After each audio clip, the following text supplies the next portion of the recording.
नमस्कार। आज हम बात करेंगे महर्षि दयानंद के आर्थिक विचारों की क्या प्रासंगिकता है, इसके बारे में अपन विचार करेंगे। मैं सुलोचना मीना, सहआचार्य, राजकीय महाविद्यालय टोंक।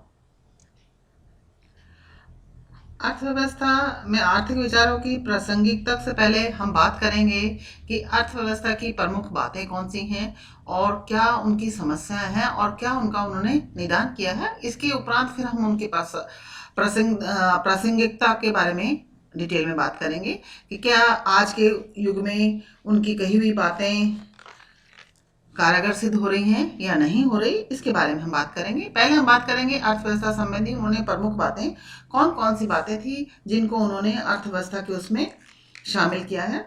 तो जो उन्होंने कहा कि मनुष्य की मूलभूत आवश्यकताओं की पूर्ति होनी चाहिए।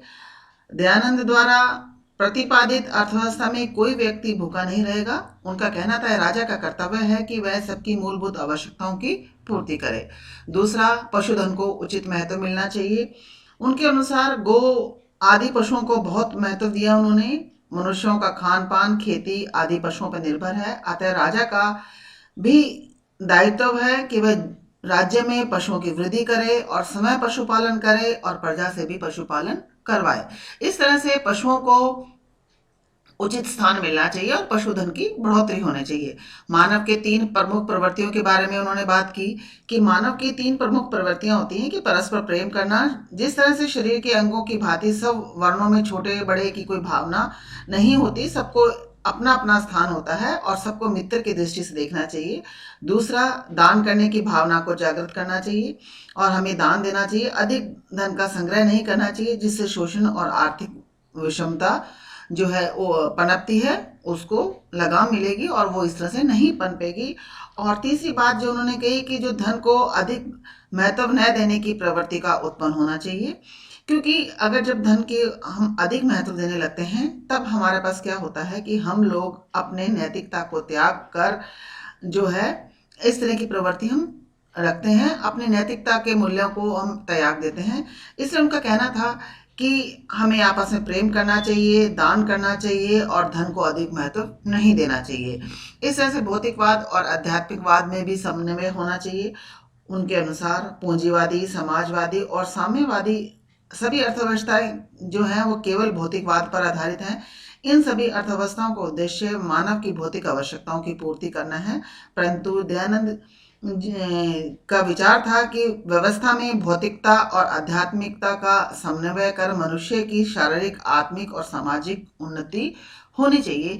उसको तीनों चीजों पे बल दिया जाना चाहिए ताकि मनुष्य जो है शारीरिक, आत्मिक और सामाजिक उन्नति कर सके। और इस तरह से भोग और त्याग के बारे में उन्होंने कहा कि जो अर्थव्यवस्था में संबंधी विचारों को हम त्याग और भोग का उन्होंने स्थान दिया। उनका कहने का मतलब ये था कि संपत्ति पर सभी का अधिकार होने से उसके सभी भोग करने के अधिकारी होते हैं और जीवन का 3/4 हिस्सा हमें तप त्याग पर व्यतीत करना चाहिए। पूंजीवाद और समाजवाद के दोषों की समाप्ति पर उन्होंने जोर दिया। उनका कहना था कि पूंजीवाद में उत्पादन के साधनों पर व्यक्ति का अनियंत्रित अधिकार, अनियंत्रित आर्थिक स्वतंत्रता, असमानता, विषमता आदि प्रमुख ऐसी चीजें हैं जो कि हमारे उसमें दोष उत्पन्न करती हैं। और समाजवाद में राज्य का सर्व सेवा होना, व्यक्ति को केवल श्रम करने वाली मशीन बना देना, मनुष्य के जीवन को भौतिकवादी बनाना, धर्म को न मानना, इस तरह की जो बुराइयां हैं उनको हमें दूर करना चाहिए। और बल्कि ऐसा होना चाहिए कि जो है जैसे कि उन्होंने जन्म के अधिकार को न मानकर गुण और कर्म के अधिकार को प्रमुखता दी और उनका मानना था कि सभी मनुष्य गुण, योग्यता, श्रम, स्वभाव और रुचि समान नहीं होते, इसलिए धन और साधनों का वितरण भी समान नहीं हो सकता और समाजवाद की तरह सबका संपत्ति पर समान अधिकार नहीं हो सकता। इस तरह से उनका कहना था कि हमें जो पूंजीवाद और समाजवाद के जो दोष हैं उनको समाप्त करना चाहिए। और इस तरह से हम देखते हैं कि कैसे उन्होंने जो प्रमुख बातें अर्थव्यवस्था के संबंधी उन्होंने बातें कही और बाद में उन्होंने उनकी जो समस्या थी उसका समाधान भी उन्होंने किया कि जो प्रमुख आर्थिक समस्या है उसका क्या समाधान होना चाहिए। तो इसमें हम देखते हैं उत्पादन संबंधी समस्याओं के बारे में बात करते हैं तो किसानों और खेतीहार मजदूरों का शोषण प्राय इसलिए होता है क्योंकि जो व्यवस्था होती है उसमें दोष होता है। महर्षि दयानंद ने इस विषय में लिखा कि किसान खाने पीने और धन से रहित होकर कभी दुखी ना पाए, जबकि उन्होंने एक बार उदयपुर के महाराणा सज्जन सिंह को भी यह उपदेश देते हुए कहा था कि किसान और मजदूरों का शोषण न होने पाए और उनकी सुविधा का हमेशा ध्यान रखा जाए। कहने का मतलब ये था कि कृषक वर्ग की उन्नति को बिना देश की, अगर किसानों की उन्नति नहीं होती तो हमारे देश की आर्थिक स्थिति कभी भी ठीक नहीं हो सकती। देश के सभी बैरागी, गोसाई, बाबाजी और भिक्षुओं को राजा द्वारा कृषक बनाने की सलाह दी जाती है और उन्होंने कहा कि उनसे भी काम करवाया जाना चाहिए ताकि वो अपना उत्पादन में योगदान दे सकें।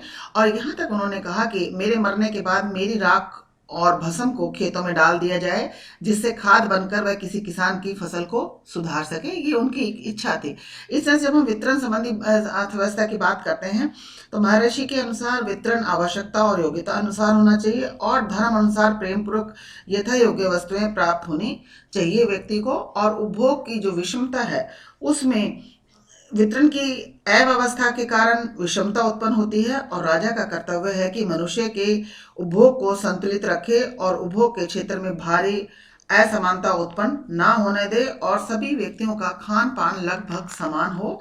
और इस तरह से जो उपभोग की विषमता है उसको दूर किया जाए। और जनसंख्या का आधिक्य, जनसंख्या के आधिक्य के बारे में उनका विचार था कि जो हमारे देश में शांति हो उस समय जनसंख्या पर नियंत्रण रखना चाहिए, क्योंकि उनके अनुसार अधिक संतान होने के कारण मनुष्य को बहुत दुख होता है।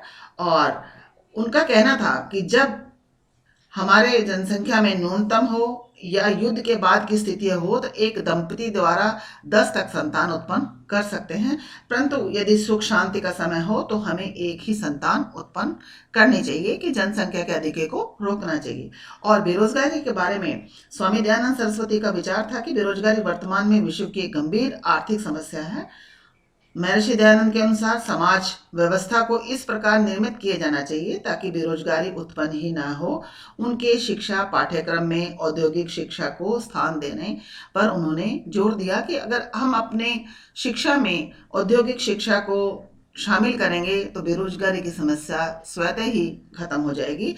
इस तरह से उन्होंने समस्या और उसके समाधान के बारे में बात करी और उन्होंने ये बताया कि आर्थिक विकास में जो हमारे बाधक तत्व होते हैं वो कौन कौन से होते हैं जिनकी वजह से जो हमारा देश का आर्थिक विकास है वो रुकता है। इसमें सबसे पहले आता है भाग्यवाद।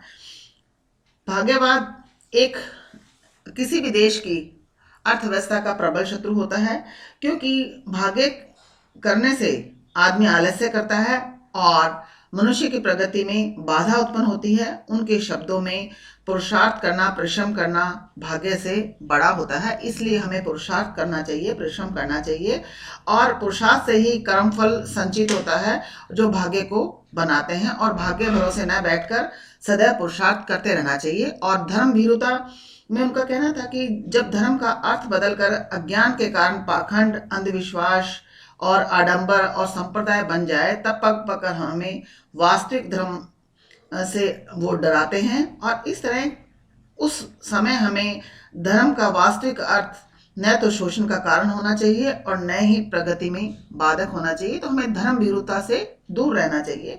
और सांप्रदायिकता के लिए उनका विचार था कि धर्म को स्वार्थ और संकुचित रूप में प्रयोग नहीं करना चाहिए, क्योंकि कई बार क्या होता है कि इस तरह से करने से आपस में लड़ाई झगड़े पैदा हो जाते हैं और उसका असर सांप्रदायिक दंगों पे होता है और जिसके कारण प्रतिवर्ष करोड़ों रुपए और की संपत्ति नष्ट हो जाती है और अर्थव्यवस्था पर उसका विपरीत प्रभाव पड़ता है। और फलित ज्योतिष के बारे में उनका विचार था कि फलित ज्योतिष से आलस्य होता है, धर्म भीरुता बढ़ती है, भाग्यवाद और इस तरह की रूढ़िवादी जो है सोच को जन्म मिलता है। और हमें जो है एक्सक्यूज मी अपने कर्मों पे विश्वास करना चाहिए, हमें कर्म करना चाहिए और कर्म के अनुसार ही हमें उसका फल जो है वो मिलता है। भिक्षावृत्ति के बारे में उनका था कि जो आलसी और निकम्मे लोग होते हैं वे गेहूं वस्त्र पहनकर भारत की अर्थव्यवस्था को कमजोर करते हैं और राजा को भिक्षा से आजीविका चलाने वालों को दंड देना चाहिए और जबरदस्ती इनसे खेती का काम लेना चाहिए ताकि ये उत्पादन में योगदान दे सकें।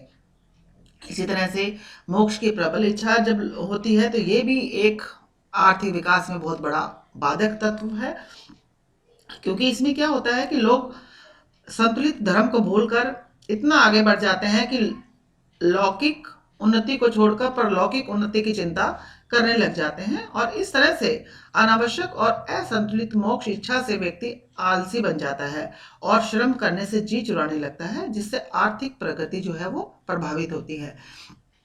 इसी तरह से अशिक्षा और शिक्षा में असमानता। महर्षि के ग्रंथों में सबको शिक्षा प्राप्त करने और उन्नति के समान अवसर पर उन्होंने जोर दिया कि सबको शिक्षा प्राप्त होनी चाहिए और सबको शिक्षा में समान अवसर दिए जाने चाहिए।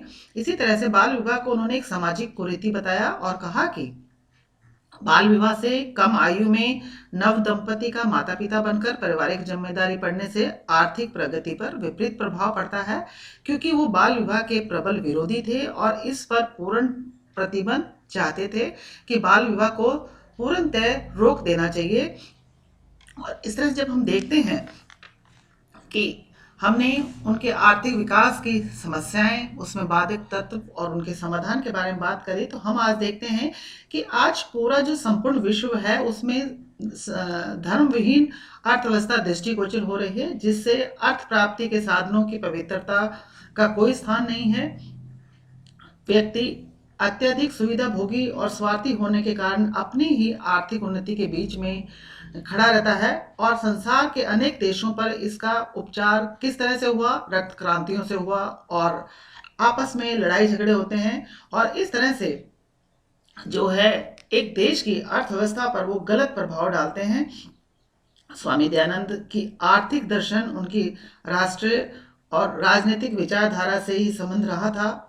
उनकी यह हार्दिक अभिलाषा थी कि यूरोप में जिस विज्ञान और तकनीक का प्रचलन हो रहा है उसे सब देशवासी भी सीखें, उसका प्रशिक्षण प्राप्त करें और अपने देश में लौटकर उस ज्ञान के द्वारा देश की आर्थिक दृष्टि से उसको समृद्ध बनाएं। उन्होंने किसान वर्ग को बहुत ऊंचा स्थान और सम्मान दिया था। कुटीर एवं ग्राम अर्थतंत्र के विकास में भी वे प्रबल पक्षधर थे और हमेशा कहते थे कि कुटीर और ग्रामीण अर्थतंत्र को विकसित किया जाना चाहिए।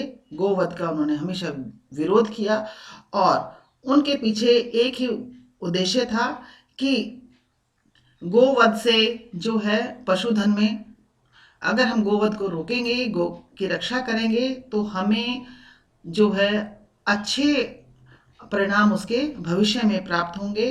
और महर्षि दयानंद ने भारतीयों को यह समझाने का प्रयत्न किया कि विदेशी साम्राज्य के अधीन उनका कोई गौरवमय अतीत नहीं है। ऐसे समय में दयानंद ने वेदों से संचित ज्ञान और दर्शन को सर्वोच्चता से सब भारतीयों में विद्यमान आत्महीनता का प्रतिकार किया और भारतीय अस्मिता को पूर्ण प्रतिष्ठित किया। आधुनिक भारत में स्वामी दयानंद सरस्वती का सामाजिक, राजनीतिक और आर्थिक चिंतन में बहुत योगदान रहा है और उन्होंने हमेशा इस बात का पर जोर दिया कि हमें अपने वेदों को और अपने जो पुराने हमारे इतिहास है उसको नहीं भूलना चाहिए। हमें वेद की दृष्टि में हमें उनको हमेशा ईश्वर का ध्यान रखना चाहिए और इस तरह से हम जो है अपने देश की उन्नति कर सकते हैं। हम ये नहीं कह सकते कि उन्होंने जो लिखा और जो उन्होंने कहा और लिखा वो एक अर्थव्यवस्था के विषय में एक वास्तव में आर्थिक चिंतन कहलाने के लायक है कि उन्होंने आर्थिक चिंतन किया, अर्थव्यवस्था के बारे में उन्होंने सोचा। उम्मीद करती हूँ आप सबको समझ में आ गया होगा।